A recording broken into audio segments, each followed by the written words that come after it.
It was a typical morning at Crestwood Academy, where students roamed the halls in their usual hustle and bustle, their voices echoing against the polished walls. But for Liam Rivers, today was anything but ordinary. Unlike his classmates, who came from affluent families with prestigious careers, Liam's hands were rough from hours spent on his family's farm. His boots carried the scent of freshly plowed earth, and his clothes were always a little more worn than the rest.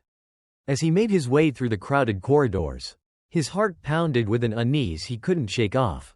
Little did he know, this morning would change everything. One careless comment from a teacher and a chance encounter with his estranged grandfather would set off a chain of events that would challenge everything Liam thought he knew about respect, family, and the true meaning of success.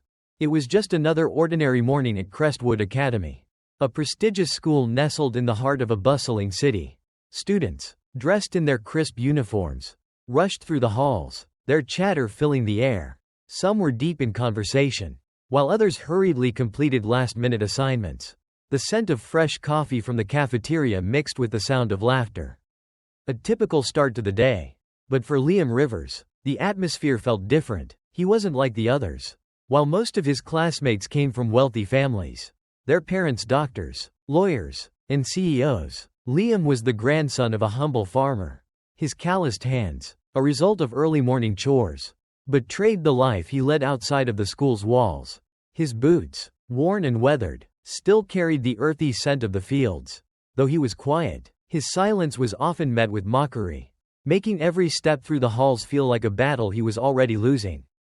As Liam stepped into the classroom, the usual chatter fell silent, the weight of the room's gaze falling on him. Miss Whitmore, his history teacher, stood at the front, her sharp eyes scanning the class with an air of superiority that made even the brightest students uneasy.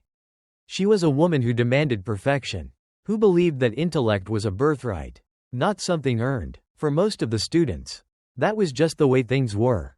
But for Liam, it felt suffocating. His mind was already heavy from the long hours spent working on the farm before school, tending to animals and chores. And now the fatigue from his early morning was creeping into his bones. As Miss Whitmore began the lesson, Liam struggled to focus, his exhaustion clouding his thoughts. When she called on him to answer a question about the Civil War, his mind went blank, the words tangled in his head.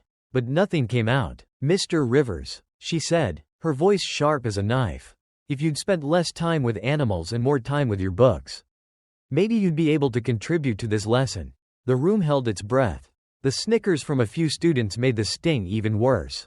It was the same pattern. Year after year, Liam, the farm boy, always an outsider. Miss Whitmore's voice cut through the tension in the room like a whip.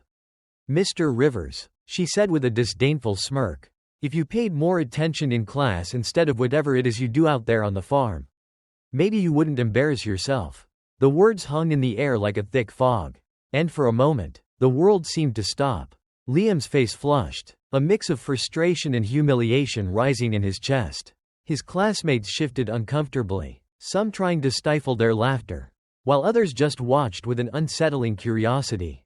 Liam's hands gripped the edge of his desk, knuckles turning white as his heart raced. The sting of Miss Whitmore's comment echoed in his mind, but he refused to let it break him. He knew he wasn't the smartest in the room, but that didn't mean he deserved to be treated like this.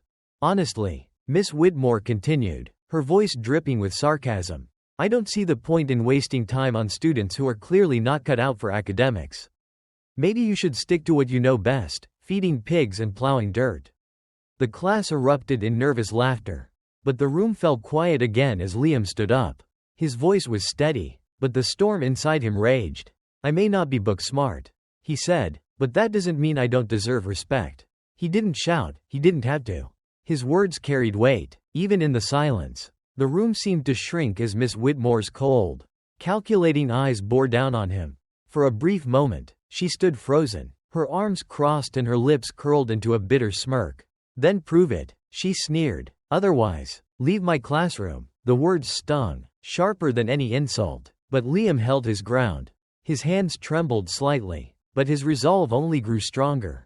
The humiliation he had suffered in front of his classmates, the ridicule, was unbearable, yet he didn't argue. Instead, with a quiet dignity, he gathered his books, his eyes fixed straight ahead, and walked out of the room. The door clicked shut behind him, but the echo of it felt like the final nail in a coffin of his self-doubt. As he stepped into the hallway, the weight of his emotions hit him. He had never felt so small, so insignificant, but he wasn't about to let this moment define him. His heart pounded in his chest. But he didn't stop. His legs carried him forward, past the bustling students, until he reached the school's back entrance, where he sat down on the steps. The rest of the day felt like a blur. But when he woke the next morning, he had no idea that everything was about to change. The morning sun cast golden light over Crestwood Academy. But the real drama unfolded in the sky. The sudden thud of helicopter blades interrupted the calm, and the students rushed outside. What they saw would turn the school on its head, a black helicopter descending onto the football field, carrying none other than James Rivers, Liam's grandfather.